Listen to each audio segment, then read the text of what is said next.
श्री सुखदेव जी समझाते ही राजन परीक्षित, अगर आपको इसी तरीके से किसी भी कथाओं में शंका लगे तो आप जरूर पूछना।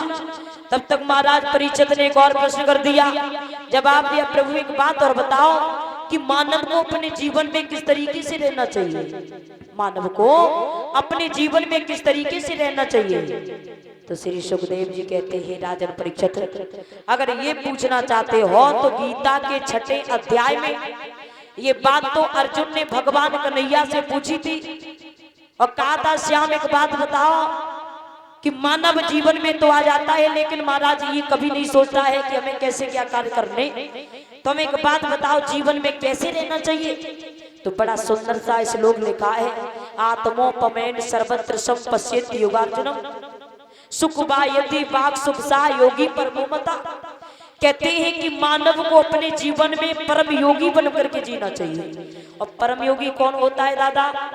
जो अपने शरीर के सुख दुख होते हैं और वो भी कोई दूसरा इंसान हो उसके भी शरीर के सुख दुखों को अपने शरीर के सुख दुखों के समान समझे, वही सच्चा परम योगी होता है। लेकिन महाराज ऐसा नहीं कि अपना काम बनता और भाड़ में जाए जनता, तो ऐसा नहीं, मानव को अपने जीवन में एक परम योगी बनकर के जीना चाहिए, दूसरों के सुख दुख को समझे। और कहते हैं कि दादा सुख और दुख का तो एक जोड़ा होता है, जीवन में कभी सुख तो कभी दुख आते रहते हैं। अगर तुम्हारे पास सुखी सुख रहेंगे तो तुम महाराज दुखों का लाभ नहीं उठा पाओगे।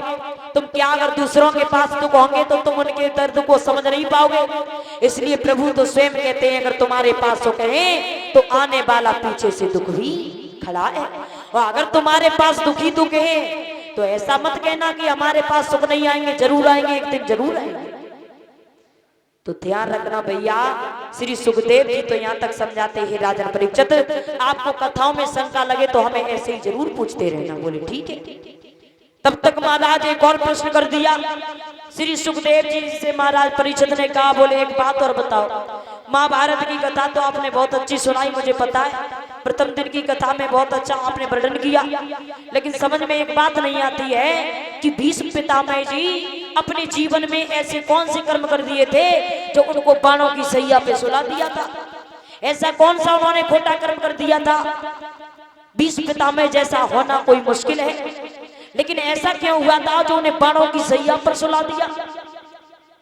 तो महाराज श्री सुखदेव जी समझाते हैं, राजन परीक्षित अगर यही बात है तो हम आपको जरूर बताएंगे। एक बार का जिक्र था, महाराज भीष्म पितामह जी जो थे तो एक बार शिकार खेलने के लिए जा रहे थे, तो क्या देखा है महाराज, रास्ते में क्या देखा महाराज भीष्म पितामह जी ने, जो दुई मुई वाली सांप नहीं होते हैं ना, क्या कहते हैं उसे अपनी भाषा में समझो,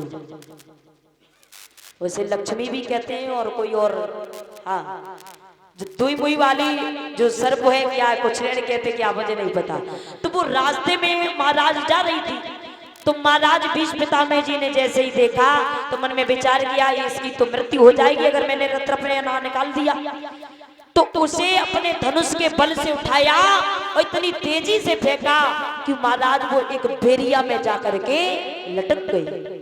अब क्या हुआ कि उसके रक्त बहना प्रारंभ हो गया, रक्त यहाँ तक बहा कि वो महाराज बड़ी परेशान हो गई। मरते गम तक उसने महाराज भीष्म पितामह जी को श्राप दे दिया कि जाओ, तुमने हमें ऐसे वक्त पर मारा है और ऐसे कांटों पर सुलाया है, एक दिन तुम्हारा वो भी समय आएगा जो तुम भी बाणों की सैया पर सुलाए जाओगे। जब बाणों की सैया पर लेटे थे भीष्म पितामह जी तो भगवान कन्हैया पहुंचे, तो श्याम सुंदर से एक बात कही, कन्हैया एक बात बताओ। क्या? जवाब दिया, हमने तो कोई ऐसे खोटे कर्म भी नहीं किए, लेकिन हमें एक बात बताओ, ये बाणों की सैया हमें देखने के लिए क्यों निकली? हमें तो यहाँ तक पता है कि 71वें जन्म तक की कथा याद है, 71वें जन्म तक की कथा याद है कि अब कौन से जन्म में क्या बने और कहाँ हमने कर्म किए। तो कन्हैया ने जवाब दिया, 71वें जन्म तक याद है? बोले हाँ। तो श्याम सुंदर ने जवाब दिया, तुम 72वें जन्म की कथा जानते हो? जवाब दिया, नहीं नहीं, 72वें जन्म की कथा तो हमें बिल्कुल याद नहीं, हम कौन थे और मैंने अपने जीवन में क्या किया। तो भगवान कन्हैया ने वो छोटी सी क्लिप निकाली, जवाब दिया, भीष पितामह जी जे देखो आप क्या कर रहे हो, 72वें जन्म में तुमने अपने जीवन में ये खोटे कर्म किए हैं, इसको इतना दुख दिया है, उसी का परिणाम आज तुमको ये मिला है, इसलिए आज तुम ये बाणों की सैया पर सो रहे हो। तो ध्यान रखना भैया, श्री सुखदेव जी तो यहाँ तक समझाते हैं राजन परीक्षित, हम तो यही तो कहते हैं कि ये कथाओं को ऐसे सुनो, कभी भगवान की कथाओं में शंका मत करना, और जिसने भगवान की कथाओं में शंका की उसका कलयुग में कभी उद्धार नहीं हुआ।